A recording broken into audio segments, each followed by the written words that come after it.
Media tubaagala nnyo. Kitundu kyakuna tukyali ne Captain nga twalya ddala mu maaso mu nsonga ezo z'owulirirako ddala. Bayibuli egamba nti olimanya amazima ate n'amazima ago gali kufuula ki? Gali kufuula ow'eddembe. Alinsa Hotel mu kibuga Jinja yitirawo oba olina mukolo, olina birthday, olina mbaga honeymoon, oba onoonya wakusula obudde nga bukuzibiddeko Jinja. Ajjangu ku Alinsa Hotel, ebisulo birungi nnyo, ebintu bijja kuba nga ate bitambula bulungi nnyo. Kitundu kyakunanga gambye nti atugenda kuba nga tukwata ku kanisa omusanvu omukulu ze yatugambyeko ate eziri muki eziri mu Kampala wakati. Captain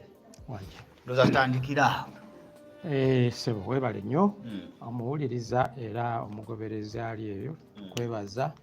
era omwana wa Katonda yenna ayagala okumanya amazima ng'obadde oli mu ddiini sooka olinyemu ku kigere wetegereza ebintu bino kubanga ddiini ezo edda zaali zi gavumenti era ddala bwe twogera Obuyisiraamu waliwo amawanga nga constitution yaabwe ye Quran. Kati wetaaga okuwulira ebintu bino kubanga munnaye bulamu buli obutaggwaawo Katonda bw'ayagaliza buli muntu, naye abambi bangi tebalina mukisa kuwulira mazima gano kubanga babasiikiriza n'ebintu bingi nnyo. Kati twogedde ku Bukatuliki naye bw'osoma ekitabo ekyo Champions of the Rosary by Father Calloway bagamba nti bw'osoma devotion eyo eya sapuli nti esinga ekitabo kyonna that has ever been written including ne Bible. Kati Omukatoliki teyeetaaga kusoma Bible kasita abeera ne sapuli, naye nga amazima ddala kiki ekiri mu sapuli bulimba bwereere. Kaakati ng'oggyeko Obukatoliki Mukama yandaga era yantambuza mu makanisa gano ngamenye esooka ye Church of Uganda. Eyo nze bagamba nazaalibwa omwo yadde nga saali mukkiriza era I was not even a church goer, naye nabatizibwa nga ndi muto mwe nakulira okutuusa nga ndokose n'emyaka 45 nali mu Church of Uganda. Kati ebiriyo mbimanyi. Nandaga abeesidiye baadiventi nangamba togeza n'olinnyayo nga bagamba abo baalemera mu mateeka aga Musa, naye ng'ekikulu kye batamanyi nti omusingi gw'ekkanisa ey'abeesidiye it was a false prophecy. Bagamba nti baabalirira obunabbi profesa ya Danieli ey'emyaka 23 nga zaali zituuka ennaku nga 22 October 1844. Kaakati era bo ne beeteekateeka nga bokka be bagenda okugenda mu ggulu kubanga Yesu yagamba nti beeteeketeeke buli omu tubeere beeteefuteefu. Kati bo ne basaasira abasigaddeyo nga be bagenda okuzikira bokka be bagenda okugenda mu ggulu. Olunaku lwatuuka tewali kyakola ki kyalabika. Era olunaku olwo balukuza baluyita the day of the great disappointment, seventh day. So they were very disappointed. Kakati okuvaawo ne bagamba nti oba oli atwabala bubi kubanga kyaleetera okubala bubi bano Catholic Church yakyusa olunaku olwa Sabiti ne baluzza ku Sunday. So ne batandika okukola ki okusabanga ku Sabiti. Naye it's a misunderstanding ey'amakulu gaaki ge Sabiti kubanga Sabiti yali fulfilled mu Mukama waffe Yesu Kristo because he is the final rest. Yagamba nti ku lunaku olw'omusanvu Mukama waffe yawummula from all his works. Era ye yennyini bwe baali bamuwakanya okukola nga ku Sabiti yabagamba nti bati kyawandiikibwa nti God rested on the seventh day. But my father has never stopped working and I've never stopped working. We have been working. Meaning it kyali kirina kye kitegeeza eri abaana b'abantu naye bo tebaakola ki. So okukuza sabbiiti today is to reject the saving power of Jesus Christ. Oba ogaana obulokozi obuli mu Yesu Kristo. So abo Mukama abagamba badde ku kituufu kubanga abaagala nga era nabo baana ba Katonda. Ekkanisa eyokusatu ye Mutundwe Christian Fellowship. Mutundwe Christian Fellowship MCF ekolerwa Pastor Tom Mugerwa. Ekkanisa gye naligambye nti eyokubiri kanisa yange agendayo gye nalokokera. Mukama yampalula kuva Mbale mwaka 2011 nandeta Mutundwe we nayatulira obulokozi era okwolesebwa okumu kuno gye mbadde okutuusa lwe yaŋŋamba nti kati ebyange bisukkuluma ku kkanisa. Okwolesebwa kwange lwaki tebalina kwolesebwa kuno kati for instance omanyi nti bw'obeera wansi w'omusumba wansi w'ekkanisa oba okulukutira awo toyinza kuwakanya kiriyo, tosobola kuwakanya kubanga omusumba bagamba nti teri byemulaba awalala mubireke. Ate nga nze akulira nannyini kanisa yennyini yaŋŋamba nti mbiwandiike kati awo mba nina kukola ki kubasegulira si mu bubi si ki naye ng'era nayo Mukama nayo ekigambo ky'abagamba n'akindaga kiki. Ebbanga ddene nga bagamba kigambibwa nti ba ushers balinanga obusawo obwabwe obusololezebwamu ng'obeera mu makereziya obeerako emiti obusawo obwa ofatory nga balinayo obwabwe bayisa mu bantu kati obutamanyikiddwa nga batungirayo obwabwe ne bakola ki. Era nze kennyini kamwa koogera lumu omuntu yansindikira ku ssente okuba my friend yali akola Namibia nampeereza kasente nensalawo genda okuwa ekimu ky'ekkumi naye olw'okuba nali mu panic natuukira omusumba omu ne mugamba kubanga of obeera omanyi nti omusumba mutuukirivu talina kukola ki ne mugamba munaye mbadde ninawo n'ekimu ky'ekkumi naye nsobola kukiwaani kubanga sijja kulinda saavisi nsobole okukola ki. Musumba ayambuuza sente mmeka it was way back ne mugamba gyali 40. Yaŋŋamba nti yabogola bubogozi n'agamba mwe mukema abasumba esente omuntu alemeddwa okuzaayo omwana ku ssomero ng'okwata sente omuwaki kitegeeza ki. Musumba yali agamba nti kizibu nnyo omuntu okuwaayo sente ezo mu kkanisa. Kati ku sipiriti y'Emutundwe nga bwe tugimanyi tolaba nti ekyo kiba kikontana ne sipiriti eyo. Kakati nga bwe kyawandiikibwa eri nti there are some amongst you there are people in that church abakola ebintu bye bitali byaki. Nze sente okumaliriza namala nenzitwala ku reception nazisa mu brown envelope neziwaayo. Katonda ye yalaba nti nawaayo naye omuntu yaŋŋamba nti chances kiri high nti tezatola ki. Kati salasale lumu ngenda nga nvudde ewalala nga bwe ngenda okunyumiza baasooka ne banzijjawo awo we nalokokera ne banzijjawo ne bantwala mu makalisa amalala eyo oluvannyuma ne baŋŋamba nzireyo Emutundwe. Era bwe naddayo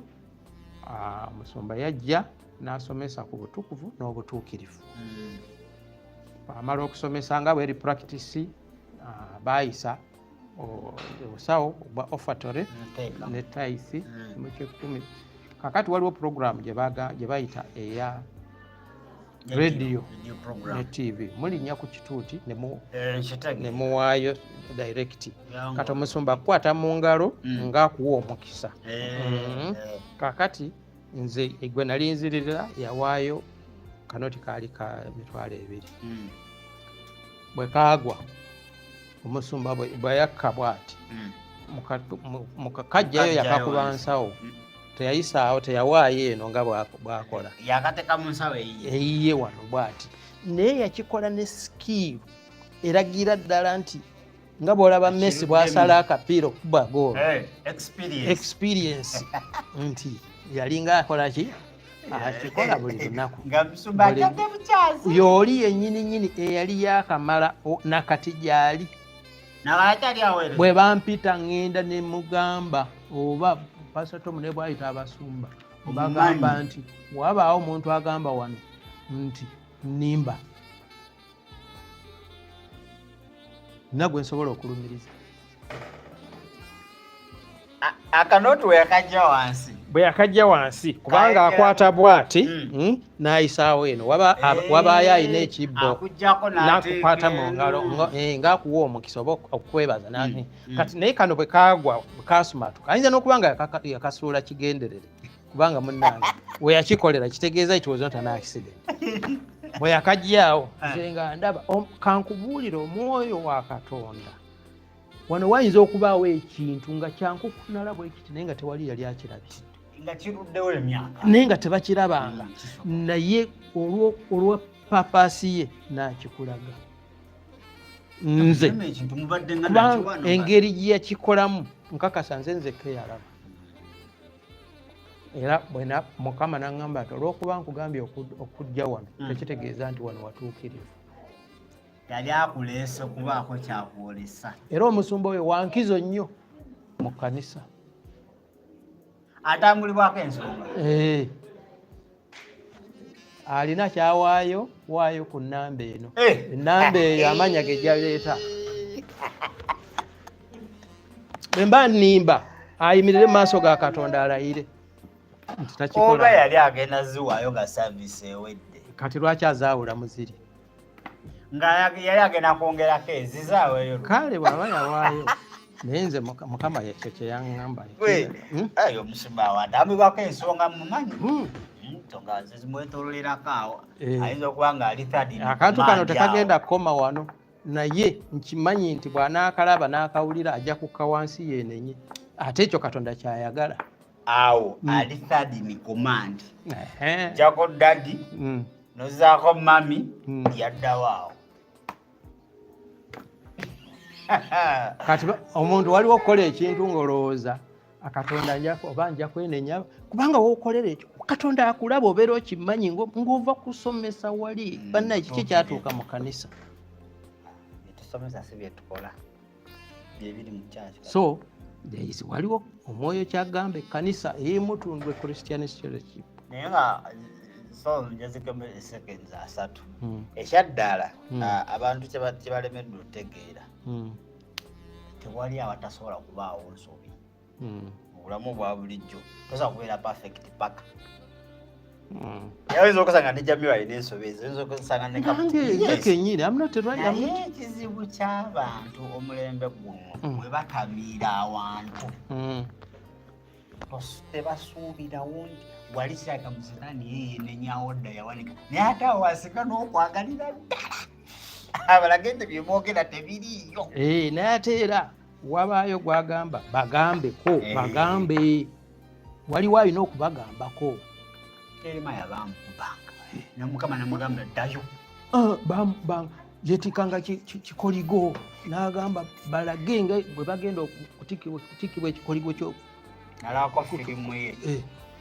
bamusuula mu kitiiri wansi Isaaya bamusazisa musumeeno gwambaawo omanyi bwe bannabbi engeri gye bafaamu Yesu yagamba atya gwe Yerusaalemi atta bannabbi kati ffe ova eri nga Mukama okutuma kasita tebasobola kwagala ate kati so kakati waliwo alina okubagambako eyo nno kanisa yakumeka yakusatu twasoose na Church of Uganda Mukama agamba balina eriiso limu era bandaga nga bonna naye nga balina amasomero gaabwe balina ebintu byabwe biki naye nga they are one-eyed meaning they have limited vision kakati omuntu alina tasobola kulaba mizimu kati ekanisa eba ejjudde mizimu. Jjukira Archbishop Orombi yagamba nti emizimu giri mu nnyumba ya Archbishop nti kirabikira mu kkapa. Ate Ntagali n'ajja n'agamba oyo ayogera ku mizimu ekitegeeza akkiririza mu mizimu. Olowooza gyalwawo mukuba tewawulira ate muka omusumba gwe yaji sitaani yamugamba kankulage oba n'atagala. Ntagali n'akola ki? N'atagala. Kale nedda ku Seventh Day kati oyo mutundwe ekyo kyandaga mu kaseera ako bbanga liyiseewo si kati it was around 2018 oba waliwo ebyakyukamu naye nga ebintu bino byalina okufuluma oba yeenenya oba yaki naye what is on record is on record kubanga nze Mukama yaŋŋamba nti buli kyenkulaga kola ki kiwandiike kati nga tetunaba kuwonoona. It is better not to sin than to think nti kanyonoone yakwenenya okitegeera. Kakati kanisa eyokuna Miracle Center Lubaga. Yes. Kati oyo bandaga nga alina okugulu kumu nga mulema era nafuna okwolesebwa nga nagenda natambula nga bwogenda kati ngesingo natambula nengenda mu kyalo kyesimanyi where I was a stranger. Kakati obudde ne bunzibirayo ne buziba nga naye nga ku kyalo okwo kuliko omugagga ng'amanyiddwa kati nenkyamawo imagine byalingawo edda nenkyamawo yali musajja nga wa kisa nnyo yatwaniriza ne batufumbira emmere batwaniriza ne batwebaka nakiri bwe bwakya era ne batudabiriza breakfast batuwerekeza kugamba nga wakisa bandaga ebintu bibiri wakisa ayamba abantu naye nga alina okugulu kumu okulala batemerako kuno tosobola nakwongerako artificial kati okugulu kutegeeza njiri kukiikirira simbolambi ezinga njiri kitegeeza nti omusumba oyo enjiri gye yali kubanga okugulu okwo kwaliko ne baakutemako teyazaalibwanga bwatyo kitegeeza enjiri gye yatandika nayo si yenjiri gyaliko kati ali ku njiri ndala byogerwa bingi naye nze tebabindaga gwalaba kyanjiri njiri nze Mukama yaŋŋamba amubanja njiri the original njiri crusades zabanga nakola ebyamagero nakola biki eyo byayagala okukola so si bino byaliko simanyi ali mu state house hopping from state house to state kuluna ali Ntebe luli ali wa Ruto luli ali biki ebyo byonna Mukama agamba yakutuka eyokutaano eno Resort Beach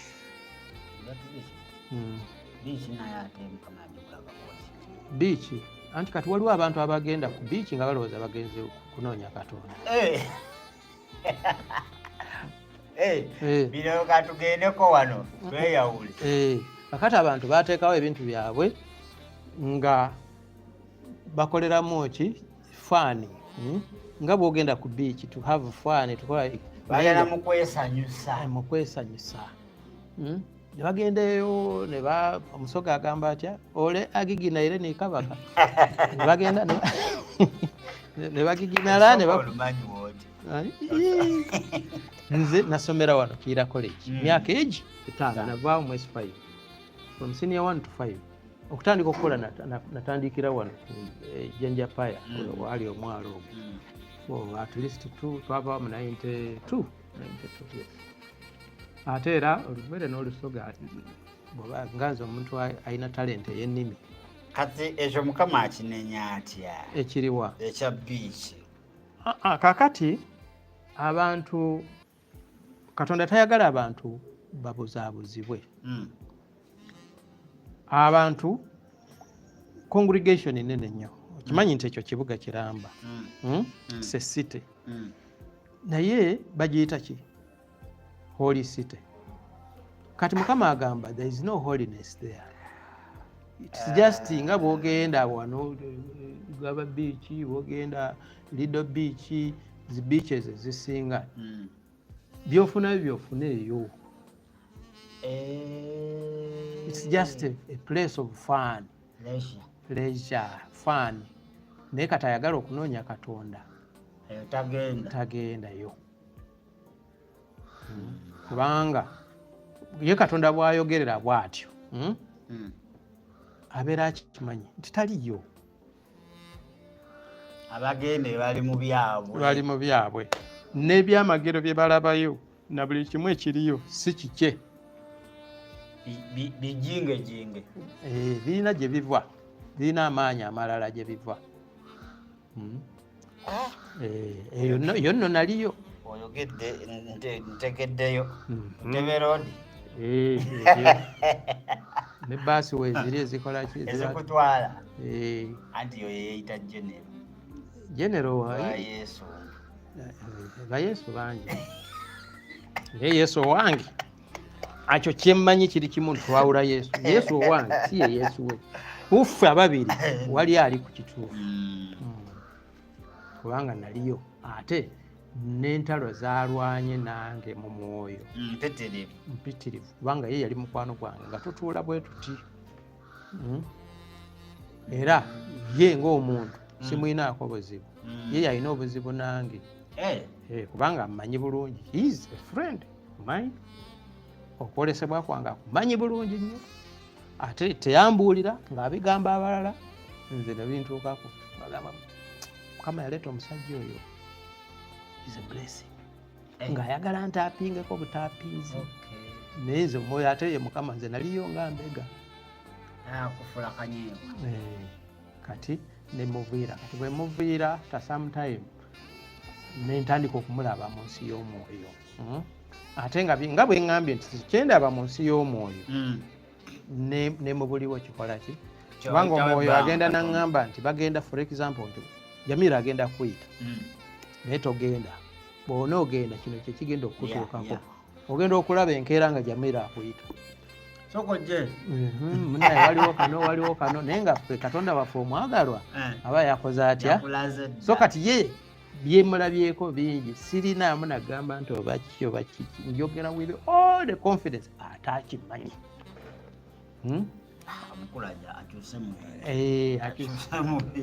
ffenna tuli baana ba Katonda era atwagala ate essaawa ey'okwenenya teggwangayo okutuusa nga okusiza okukola ki okusembayo. Kaakati tugende ku ey'omukaaga shopping center shopping and tourist center mu Kampala. Shopping nga bw'olaba Ham shopping center abantu ogenda newefunira ku bintu eri wali ku bbiri eyo nno naliyo emyaka emirungi egi ogaana ogulayo ku ovakkedo oguza ku apple amagi omuceere ayinza okuwa watermelon akole lumu edduuka kati abanoonya Katonda era Mukama agamba funako naye awo obanga agenze mu owino n'okola ki kakati n'oba kibudrama obuliyo okuzanya mupiira mu kyaki kusuula abantu kukola biki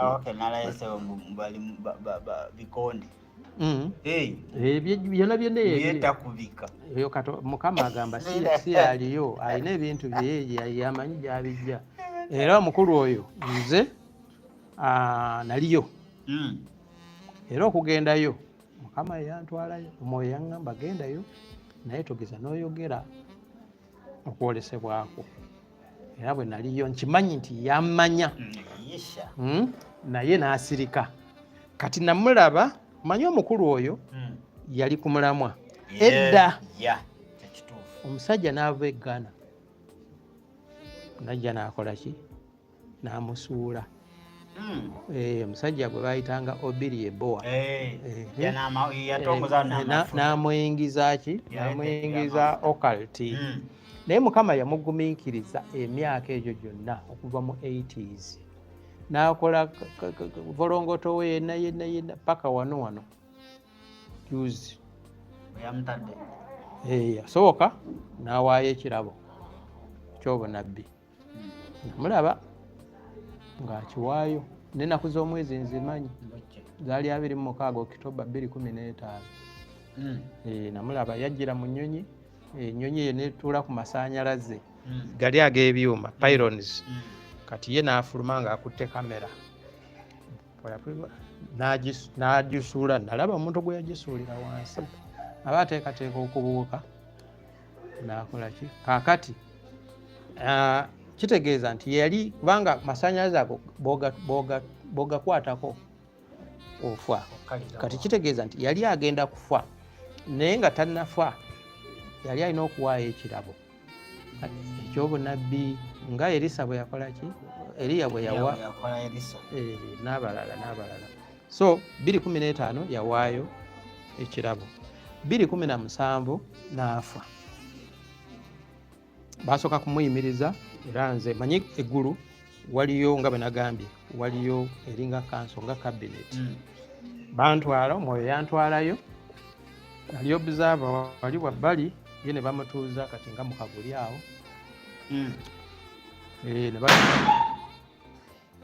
ne bayisa resolution nti toddayo kuweereza basooka kumwizi from today teri kuweereza bamustoppinga era bwe bamustoppinga yabuuza ekibuuzo kimu nti eggwanga lino teriibe na nnabbi era bwe yabuuza bali bonna beetunuulira bwe bati buli omu n'atunuulira munne kati nze ne mpasiivinga nti komite teyinza kutuula kuyimiriza muntu nga tewali kyakola nga first of all nga tebaali tebaamulonda kati omuntu atakulonda akuyimiriza so nemmanya ekirala bagamba nti eggwanga teriibe na nnabbi ekitegeeza until that point yali ki yali nnabbi kaakati ekyo nenkimanya the following week neŋŋendayo mu Mwoyeera ne bantwalayo nensanga nga yafudde bambuuza ne baŋŋamba musajja wuuyo yafudde nali mpaka ne bagamba gwe tumukwateko olabe era nga bamwebasiza mu kofini bwati mukono batadde wano nendaba nga atandise okuddugala omulambo gutandise okukola ki naafa 2017 around May June era ekyo bwe kyaliwo bwe kityo ngenda okuwulira nti ate musota gwa gundi gwafudde simanyi biki ali butabika ali biki akaseera ako era wetegereze bulungi byali mu kaseera ako kaakati bwayitawo akabanga okukakkana era nefuna okwolesebwa nga ŋŋezeeyo bwe nagendayo twasanga omusumba yafudde omulala kaakati ne batugamba nti basaddaase musaddaake mu mwoyo that very week omukyala yafa yes mukyala baali bamwyita Babura era abasajjaleyo bonna bamumanyi baali bamwyita maama kantini nga manager wa kantini yafa kitegeeza kati ye bwe bamugoba eri yalina okuwaayo saddaaka underground sigale nga akyagenda maaso mweri kati amaanyi gaaliko gonna gaaki gawalala eri gawalala kale bannange abasabirayo era bamanyi nti oyo musumbawo biki mweddeko bire bintu si bya bulijjo si bukyayi nze sirina kanisa nti amwatulina gwempita genda era siraga muntu nti genda awantu naye ekyo ebyoka omwoyo byagamba ekkanisa olw'obudde ekkanisa ey'omusanvu ekkanisa y'omusambwa waliwo ekkanisa bandaga ng'omusumba yawasa musambwa era omusambwa ne gwogera ne gugamba nze bwongo bwe nze maaso ge kati gwe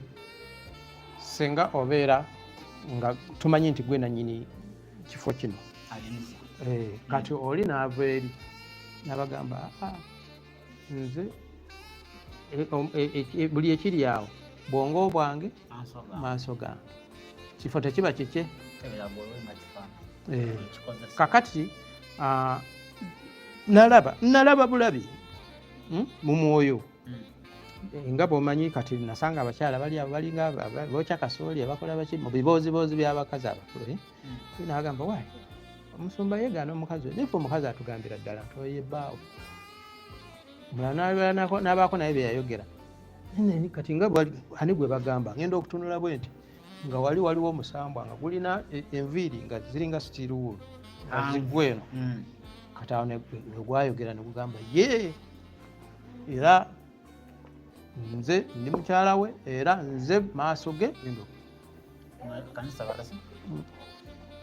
ekkanisa ekola atya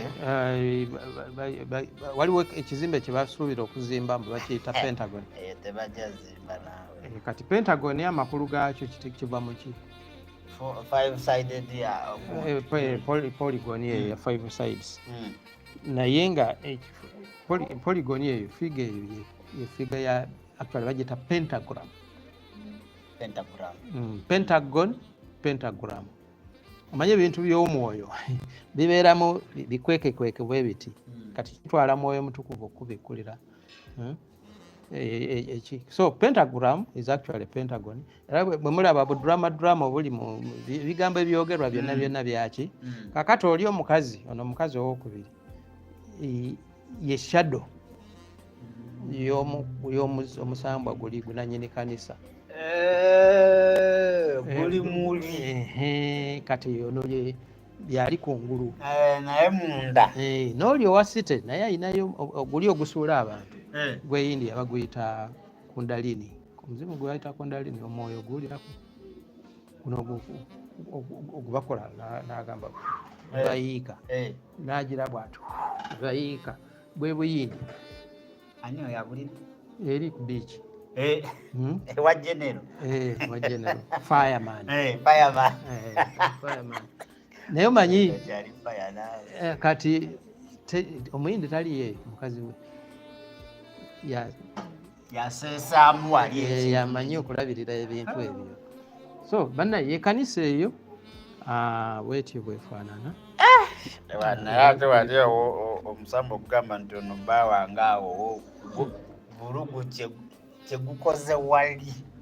wali tewakyategere wali wafuuka nga atyedalabuni kati gwe saasira kati abantu ngafu ebintu tusooka kubiraba bigenda okubaawo nga gwomanyi naye ng'ensi tosobola kukola ki kizibu nnyo okumatiza ensi ekigenda mu maaso nti bannange kino kyekikola ki kintu kiri bweki ne bwekiti era abantu bava eri ne bagamba bino boogera bino biki naye nze ntunulira mukama wange bwe mbanga era bwe nva wano nga ngamba mukama weebale nze nkoze ogwange kubanga omwoyo omutukuvu kati alina okukwata ku bantu sekinnoomu n'abalaga n'agamba bannaye musajja ono byayogera biki buli muweereza wange nsobola okuwaako kuddako emabega akatono ku bintu biri ebyakalulu bandaga bamaze okuŋŋamba okujja kale ya red flaga ya Uganda tebampa Revelation 6 kubikulwa mukaaga eyogera ku mbalaasi ennya embalaasi ennya omanyi nti ze kala z'ebendera ya Uganda red, black, yellow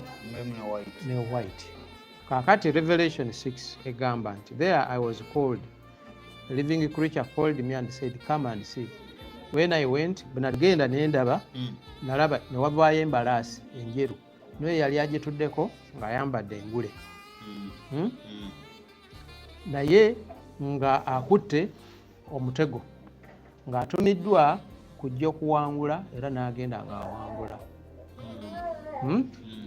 tuliyambala engule nga ki ng'olutalo luwedde balwagala nnyo kati abantu abamanyi makulu gaalwo tuliyambala kati tugende ku mbalaasi ey'okubiri yali efaanana etya myufu fire red naye ayambala red era yoyo engule ogiraba engule oluyimba oluwulira kala yeeyo bakugamba batya oyo eyali atudde ku mbalaasi emmyufu yali atumiddwa okujjawo emirembe ku nsi era n'okulagira abantu battiŋŋane si bigambo byange Revelation 6 bwasoba ya 7 mbalaasi eyokusatu nzirugavu mbalaasi nzirugavu yali agituddeko yali akutte minzaani n'agenda ng'apima bbale ne wiiti aga nti naye envunyu naki wayini negundi temubikwatako kitegeeza nti bye biseera ebyakazigizigi ebiddirira ki olutalo wabaawo ebbula kati ebbula ye minzaani eri ebintu biba essential commodities ziba za bbula emmere biki essential medicines biki mbalaasi esembayo ya kyenvu eyakyenvu bagamba oyo yali agigoberera emabega ye yalina erinnya bali bonna tebalina mannya noono ye yalina erinnya nga yamanyiddwa nti ye kufa n'emagombe kaakati kufa n'emagombe bakwataganye ne kamyufu amaliridde okukola ki bagamba nti abo bonna baabawa olukusa okutta akwota of mankind abaana b'abantu kakati coincidence ki bendera ya Uganda ya Revelation 6 katoli naakugamba eddoboozi nti jamu kala eya red mu fulaga ya Uganda nga fulaga ya Uganda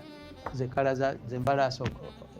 ennya eza Revelation 6 kyokka nga bikwatagana nze namugamba ayimbe tuliyambala engule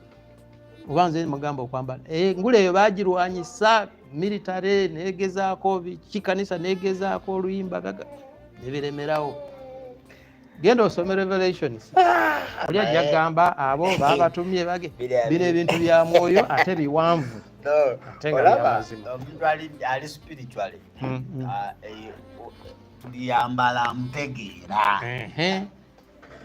erina kukwekwaja omuntu ali spiritually deep kakati akalulu kaakano kali kabindabinda kati togamba nti saabagamba okitegedde togamba nti saakola ki saakyogera nze ogwange gwakusaba n'okubikulirwa nenkujjayo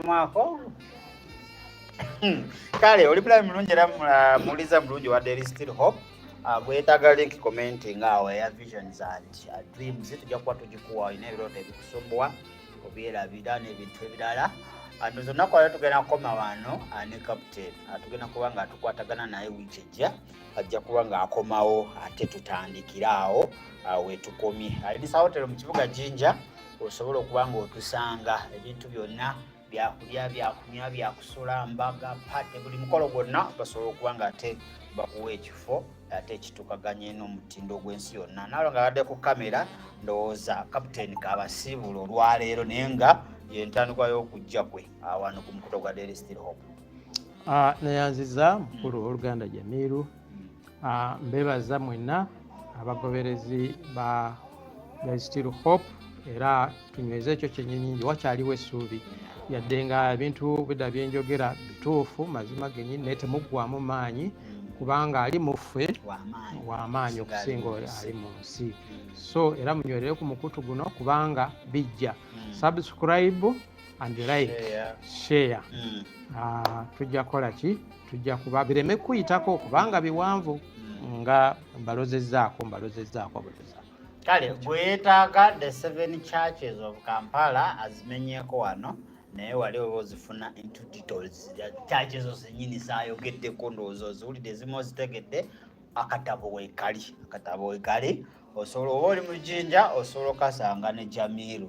naye woba nga oli wabweru wa Jinja Kampala omukulu eyo almost gy'abeera akatabo akasobola okuba nga akakola ki akakutuusaako so ojja kunsaba ennamba ye nze nja jjukuwa oba oli side z'e Kampala akatabo ajja kuba nga ate akakuwa ndowooza mwesigadde mujja kwogera simanyi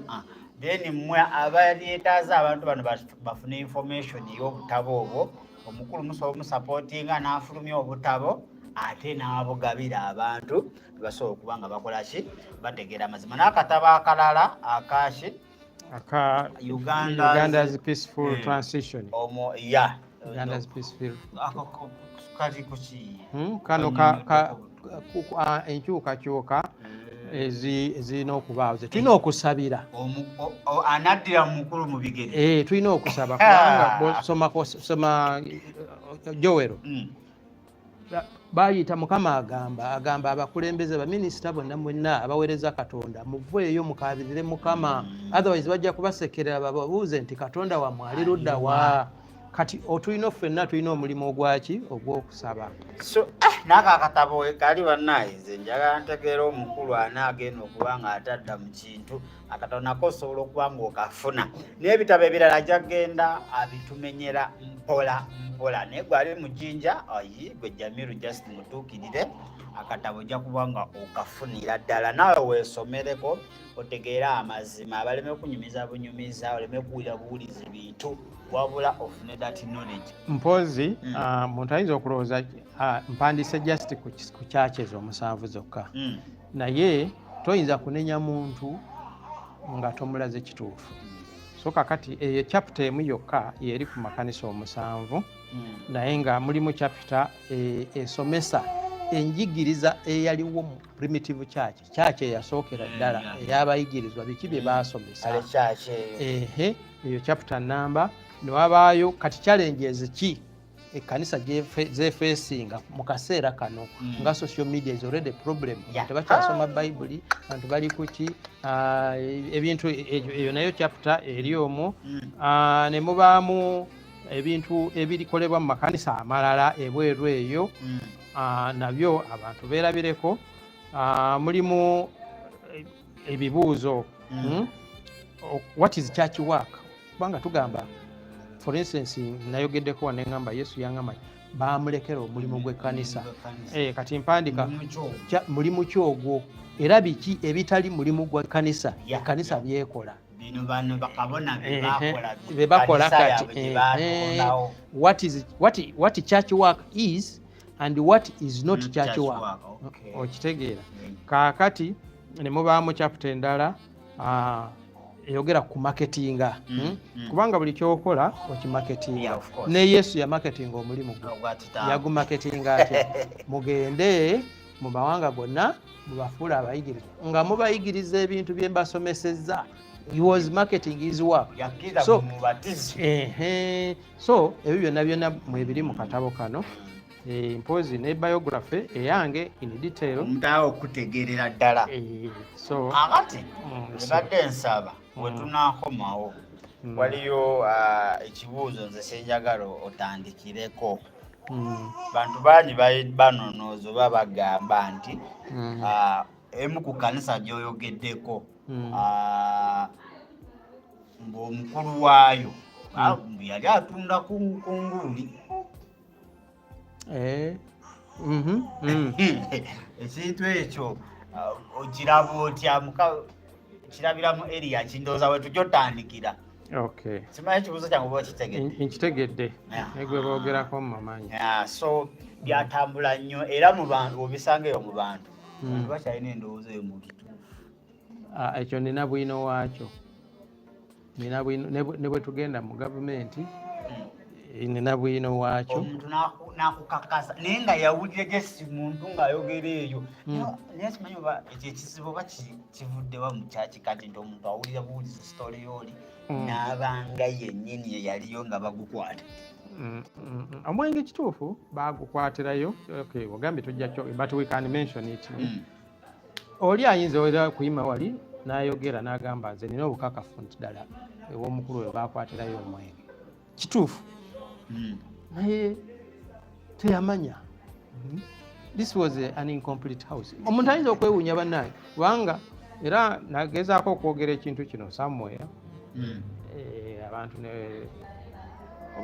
tebakyogera naye nga omuntu ayinza okulowooza nti bansasudde batugamba dda batuwa wakati gw'ebye ebintu ebyo. Nze ndi kapiteni nali nvuga mmindi mwenge gwe boogerako gwajjira ku nnyanja kuli eyaguleeta agumanya. Ennyumba eno yali tenaggwa, it was just a site. nga teri under construction era nga waliwo omukuumi gwe bawa ssente kubanga kakati ekiri eri bwe kiva eri ag'amaato muba mutya smuggling oba wali abawulidde balabye nga kakati muba mwagala mufune we mwekweka batikkule then emmotoka ne zijja ne zitandika okukola ki okusomba mpa oba obwato obulala kubanga kiri kiba kinene biri ebitiika semi-trailer kakati muyinza okufuna obwato buno obutonotono ne musengula ne mwongerayo ekyo kyekyaliwo